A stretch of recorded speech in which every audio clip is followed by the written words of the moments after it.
গায়ত্ৰী মন্ত্ৰ সৎবুদ্ধিৰ মন্ত্ৰ।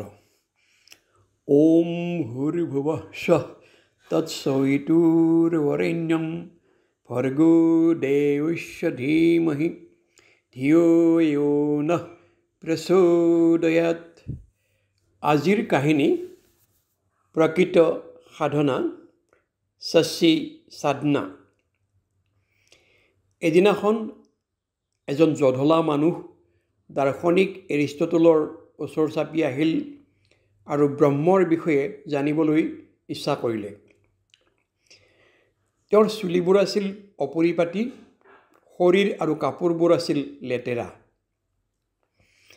মানুহজনক মূৰৰ পৰা ভৰিলৈ পৰ্যবেক্ষণ কৰাৰ পিছত এৰিষ্টটলে তেওঁক এক নৈতিক শিক্ষা দি ক'লে, নিতৌ কাপোৰ ধোৱা আৰু চুলি পৰিপাটিকৈ ৰখাৰ প্ৰক্ৰিয়া আৰম্ভ কৰা।